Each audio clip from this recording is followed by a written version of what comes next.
What do you do when the only thing left of someone you loved is a horse they left behind? The frost cracked under Leo's boots, a sound like tiny bones breaking. Each step was an effort, a negotiation between the will to move and the weight that wanted to anchor him to the spot. The air in the stable was a thick tapestry of smells: old hay, sweet grain, the rich, earthy scent of manure, and beneath it all, the clean sharpness of the winter morning. His breath plumed in the weak light filtering through the dusty windows. Somewhere, a loose board tapped a restless rhythm against the wall, a lonely metronome counting out the seconds in this new, hollowed-out world. This was his inheritance, not the quiet house, not the flag folded into a tight triangle, but this, the smell of a place his brother had loved more than anywhere else. Leo moved like a man underwater, every gesture slow and heavy. His hands, usually capable, fumbled with the latch on the stall door. It wasn't grief, not in the way people talked about it. It was a silence, a great yawning silence that had taken up residence inside his chest, swallowing words before they could even form. He hadn't spoken not a single word in 47 days. The doctors called it selective mutism, a trauma response. Leo called it a permanent state. A fitting tribute. How could you possibly speak into a world that no longer contained Sam? And then in the deep shadow of the stall, a shift of movement, a sigh that was more felt than heard. Leo looked up. The Appaloosa stood watching him, a sculpture of shadow and light. Her coat was a canvas of winter itself, a blanket of white over her hindquarters scattered with dark inkblot spots, as if she'd been standing beneath a starless sky when it began to snow. Her dark, intelligent eyes were half-lidded, but he could feel their focus. She didn't startle. She didn't nicker a greeting. She just observed. This was Juniper, Sam's horse, the one he'd trained himself, the one he'd written letters home about, his words full of a pride and tenderness he'd never shown for anything else. "You have to meet Juniper," he'd written. "She gets me." Leo had pictured a powerful, spirited creature. This horse was still. A deep, unsettling stillness that seemed to echo the one inside of him. He pushed the stall door open, the wood groaning on its hinges. Juniper's ear twitched, a small, precise adjustment. She didn't retreat. She just watched him enter her world. Leo's heart was a fist in his throat. He felt like an intruder, a poor replacement for the brother who should be here, who would have known the right way to scratch her neck, the right thing to whisper into the velvet softness of her ear. He reached for the brush on the ledge, his movements clumsy and unfamiliar. He could muck a stall, he could fill a water bucket. These were tasks. They had a beginning and an end. This was different. This was contact. He raised the brush, his arm feeling leaden and foreign. Juniper turned her head slightly. Her dark, liquid eye tracked the movement of the brush. She blew out a soft, warm breath that clouded in the space between them. It wasn't a threat. It was a question. Leo froze, the brush hovering in the air. He was a statue of a man trying to care for a horse. This was a mistake. He didn't belong here. The silence in him felt like a failure. He couldn't even do this one thing for Sam. He let his arm drop, the brush hanging uselessly at his side. He stood there in the middle of the stall and simply gave up. He closed his eyes, and for a moment, he let the wall inside him crumble just enough to feel the sheer, staggering weight of it all. The loss, the guilt, the deafening quiet. A single hot tear escaped, tracing a path down his cold cheek. He didn't wipe it away. What was the point? Then he felt it, a shift of air, a warmth. The soft, almost impossibly gentle press of something against his shoulder. He opened his eyes. Juniper had taken a single, silent step forward.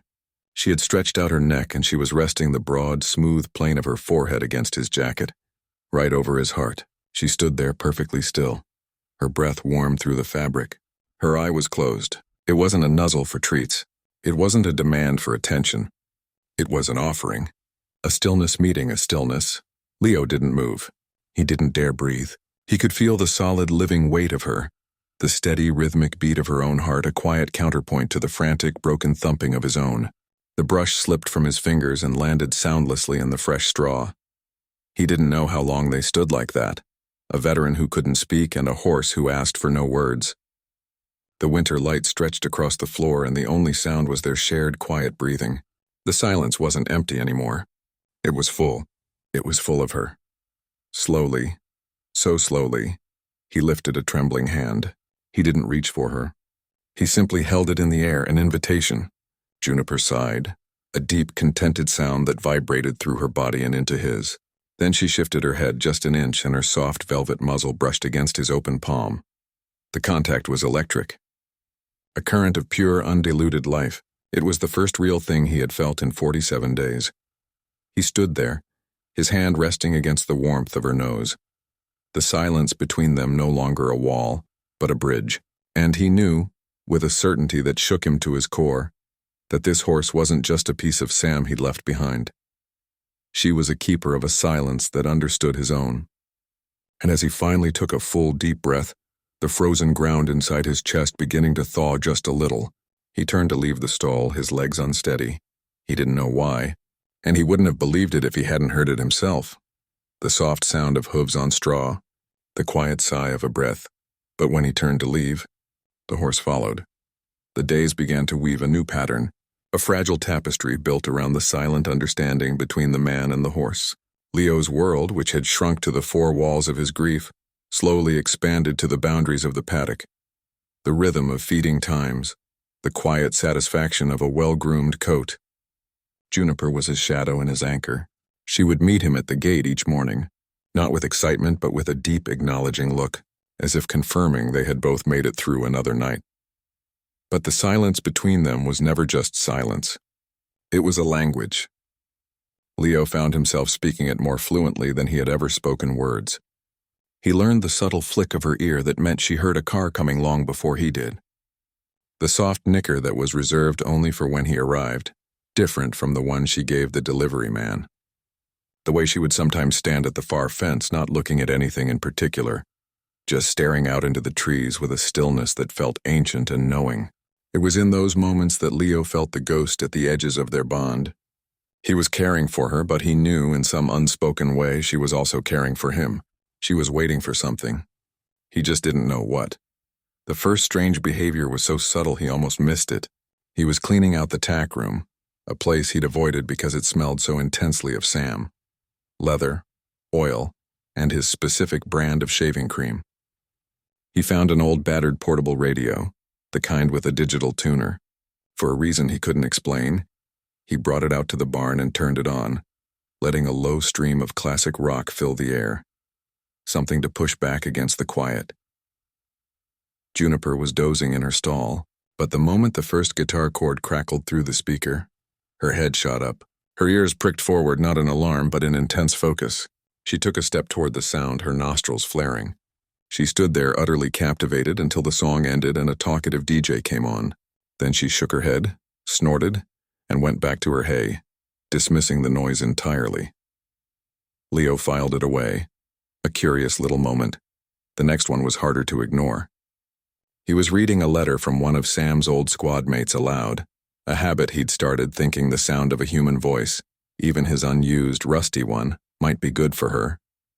He was stumbling through a story about a mishap with a Humvee, his voice a low, gravelly whisper. And then Sam, crazy bastard, he just started laughing that big laugh of his. At the word laughing, Juniper's head swung toward him. She took 2 quick steps forward, pressing her nose against the stall bars.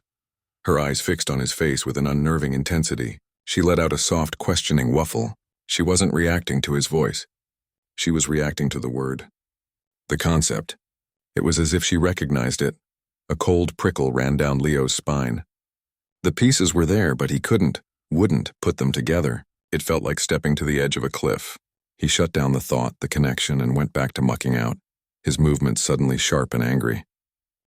The breaking point came on a day that felt like any other. He was in the tack room again, determined to finally sort through Sam's things. He told himself it was time.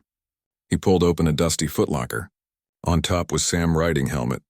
Beneath it, folded with military precision, were his jeans and worn flannel shirts. And beneath that, a small zippered case. Leo's hands were steady as he opened it. Inside was a digital voice recorder, the kind reporters use.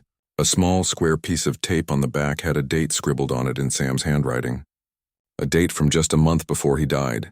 Leo's heart began to hammer against his ribs, a frantic drumbeat of protest. He shouldn't. This was too far. This was a door that should remain closed. But his fingers, moving on their own, found the power button. The screen lit up. There was only one file. Its title was a single word, Juniper. He almost dropped it. The air left his lungs. He stumbled out of the tack room into the center of the barn aisle and sank down onto an overturned bucket, the recorder feeling like a live coal in his hand. Juniper was watching him from her stall, her ears forward, her body perfectly still. She knew. She knew what was in his hand. He pressed play. There was a rustle, a breath, and then his brother's voice filled the quiet barn. It was so vibrant, so alive, so painfully familiar that Leo physically doubled over, a silent sob wrenching through him. "Hey there, pretty girl," Sam's voice said, warm and easy. Juniper, in her stall, let out a low, deep nicker at the sound, a sound of recognition, of home. "Just making a note for the next guy," Sam continued, and Leo could hear the smile in his voice. "You're not just any horse, are you? You're the best listener I've ever met. Better than any shrink the army could ever give me." There was a pause, the sound of a gentle scratch. "I tell you things I can't tell anyone else. And you just stand there taking it all in. You never judge. You just understand. It's like you absorb it. All the hard stuff. The stuff that keeps me up at night. You just take it and turn it into something quiet, something peaceful." Another pause. A shaky breath from the recorder. "I don't know what I'd do without you, Juniper. You're my therapy." The word hung in the air. Therapy. And then Sam began to hum. It was off-key, a little clumsy. It was the melody of that classic rock song, the one Juniper had recognized. His humming faded into a soft, contented laugh. That big rolling laugh that Juniper had waited to hear again. It was that laugh that broke Leo. The dam inside him, the wall of silence he had built with 47 days of sheer will, shattered. A sound tore from his throat, raw and broken, a wounded animal's cry. Then another, and then the tears came. Not the single stoic tear from before, but a flood. He wept for his brother. He wept for the loss. He wept for the letters he never sent, the words he never said. He wept until his body was empty, until he was just a hollow shell sitting on a bucket shaking uncontrollably. He didn't know how long he was there. But when he finally opened his eyes, blurry with tears, she was there. Juniper had pushed her stall door open. She'd never done that before. And she was standing over him. She didn't nuzzle him. She didn't demand anything. She simply lowered her head, draping her neck over his shoulders and closing him in a living, breathing shield. Her warmth enveloped him. Her smell of hay and horse and patience filled his senses. She stood like a sentinel, her breath slow and steady against his back, her immense heart beating a calm, solid rhythm next to his frantic one. She held his weight. She absorbed the storm just as Sam had said she would. She stood there, and she waited until the last of the tremors subsided and all that was left was a profound, exhausted calm. Weeks later, the first snow of the season was falling, soft and silent. Leo was in Juniper's stall brushing her winter coat. He hummed as he worked, the same off-key tune from the recorder. Juniper's eyes were half closed in contentment. He had started talking again. The words were still few, but they were his. He talked to her. He told her about Sam as a boy. He told her about his own deployment, things he'd never spoken aloud. The silence was no longer a prison. It was a choice he could make, not a sentence he had to serve. As he brushed a particular spot on her neck, she flinched, a subtle twitch of her skin he'd never noticed before. He stopped, parting the thick hair to see better. And there, on the skin beneath her mane, was not a blemish or a scar, but something deliberately made. A small, neat series of dots faded with time. It was a brand, but not a ranch's brand. It was simpler than that.